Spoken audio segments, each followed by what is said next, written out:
அன்பார்ந்த சகோதர சகோதரிமார்களே, நாம் அனைவருமே இந்த டிசம்பர் மாதத்தில் இருக்கிறோம். கிறிஸ்துமஸ் கொண்டாட ஒரு மகிழ்ச்சியான நாளில் இருக்கிறோம். கிறிஸ்துமஸ் வந்தாலே போதும் எல்லாருமே கேரல்ஸ் பாடுகிறார்கள். வீட்டு வீட்டாக சென்று நாம் இயேசு பிறந்தார் என்று சொல்ல நாம் சந்தோஷமாக சொல்லுகிறோம். ஆனால் இந்த கேரல்ஸ் பாட வேண்டும் என்று அது துவக்கி வைத்தது யார்?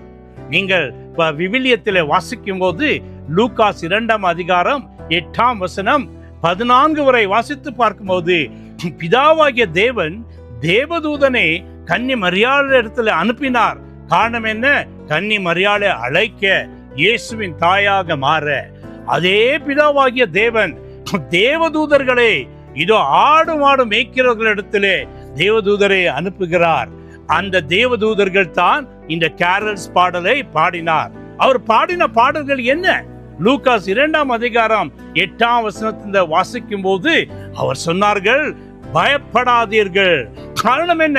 உலகத்தில் இருக்கிற எல்லா ஜனங்களும் பலவிதமான பயத்தில் இருக்கிறார்கள். ஆகையால் கடவுள் சொல்லுகிறார், நீங்க பயப்படாதீர்கள். 2வது தேவதூதர்கள் என்ன சொன்னார்? உங்களுக்கு ஒரு நற்செய்தி. என்ன நற்செய்தி? இயேசு பிறந்திருக்கிறார். இவ்வளவு அருமையான செய்தி பாருங்க.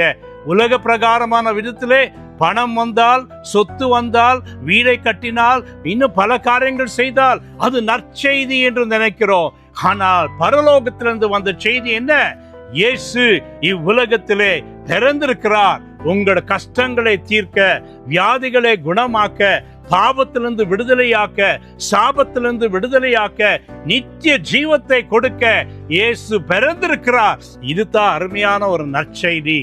அருமையான சகோதர சகோதரிமார்களே, 2வது தேவதூதர்கள் என்ன சொன்னார்கள்?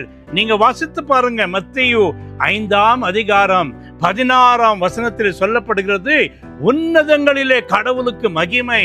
அப்படி என்று சொன்னால், நீங்கள் மெய்யான கிறிஸ்தவர்களாக வாழ்ந்தால், இயேசுவின் வார்த்தை கேட்டு அந்த வார்த்தையின்படி நடந்தால், பரலோகத்தில் இருக்கிற பிதாவாகிய தேவனுக்கும் இயேசுவுக்கும் பரிசுத்த ஆவியானவருக்கும் மகிமை உண்டாகும் என்று சொல்லப்படுகிறது.